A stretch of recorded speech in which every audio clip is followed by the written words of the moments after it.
What's up, guys? It's 9-Bit Monkey.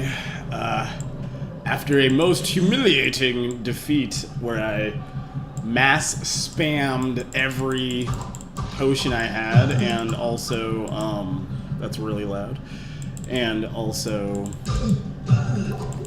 pretty much was gonna die anyway, I died. And I died. I was playing so frantically that I hit the key that is the recording key and did not know. So, whoops. Wah wah. So yeah, welcome back to Diablo, where I fight monsters, horror captains, and this time with hopefully some goddamn sense. You son of a church. God. Does every monster need to hit as hard as Leoric did? Is that a thing? God. Okay. So, that was a little frustrating. So actually how I died is, this is what happened. I was fighting over here on the map, and I ran this way, and I meant to click here and stay here, but instead, I went over in this direction, got swamped by these guys, and died a horrendous, horrible, painful death. It was pretty humiliating and not at all on camera, but I really thought it was. Like, part of it is, so you'll see it. But yeah, kinda sucked. I'm actually gonna save, so I don't have to do all that backtracking again, just in case. Because it was awful. But I'm looking forward to going back to Garbad and making him look like a bitch. Especially with his little goat horns all atop his head, his little satyr head. I will put my axe right through his skull. Which kind of sounds gross and a little sickening. Have you ever noticed that everything in Diablo 1 has kind of a plain name? It's like Skeletal Captain, you know? But then in the other Diablos, they ran with the lore and they just kind of went nutso crazy.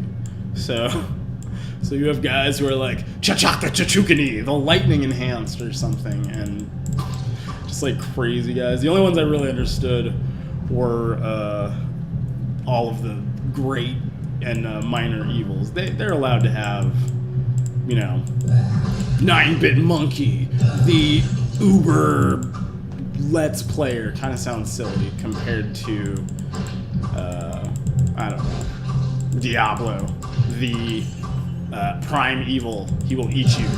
Yeah, I don't know. He just sounds more menacing and a little bit more epic. So it's fun. I find it funny how names have evolved in games nowadays. You can't just be you know, Joe Schmo anymore unless that in and of itself is part of the game.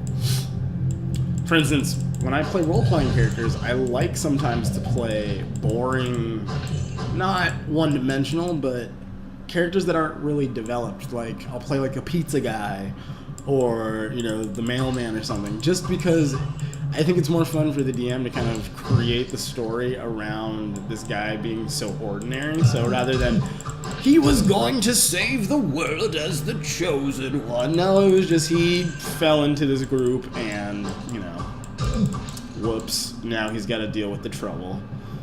I wonder if that's, I mean, this guy actually knew what was going on. He actually came back to the town because he used to live here, I guess. That's what they say in the beginning. Lightning. That didn't work in the slightest. No, you don't. So yeah, so he was coming back to town, so he knew. But how many other games can we just... I think there need to be more games where you just play not the silent protagonist, but the... I just fell into this, and I really don't want to be a part of it, but now that I'm here, fine. Protagonist. Did you get all that? Because I'm not going to repeat it again. Mostly because I just forgot all of it right now.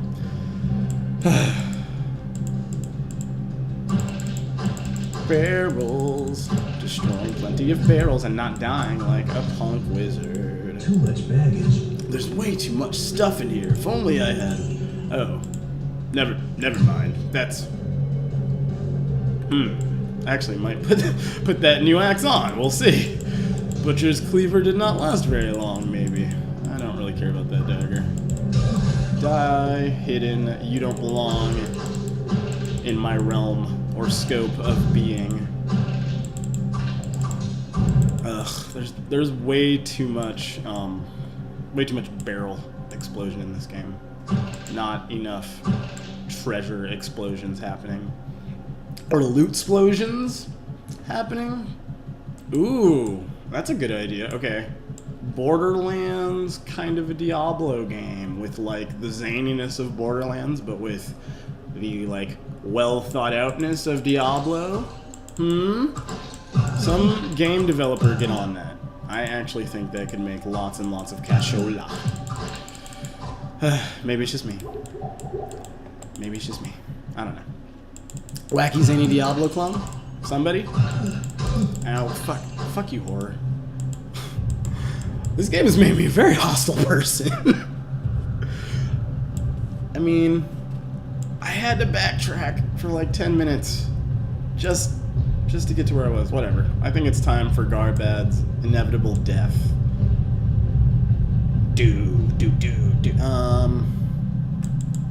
But we'll go this way first. Really quick. Oh, that's a lot of dudes. To quote a certain Riggs of the Eddie variety. Death to you, sir. Ugh. Okay, let's see if we can clear these guys out on one. Oh, God. Hiddens, you guys really do live up to your name. I was completely surprised up until that moment that you exploded in a blood fountain. That was an unfortunate occurrence for all of us, but sometimes that just has to happen, I guess. This game is actually kind of frightening. It's almost roguelike-y, which is weird. I really felt like Diablo was more action-oriented. I mean, it is, but it actually comes off as a strategic roguelike in the sense of you can't wade through enemies like is a little more common in the newer Diablos. That's cool. I actually did not remember that. I sort of remembered combat feeling really kind of static, and it does. It feels very, you are here, I am here, let us hit one another. But, I mean, beyond that, kind of sick. Kind of sick how tough it still feels. And I actually died once, which never happens in new games. I never die in new games. Unless, you know, you're supposed to. Like when I decide to play Rogue Legacy in front of you. It's too much baggage. Too much baggage. And it's probably going to happen. You know what? Do I really need to be carrying magical robes? Whatever. We'll ditch this stuff for the magic axe. The legendary magic axe. You are dead, horror. Okay. So. I don't feel like showing you me walking to Garbad, so boop!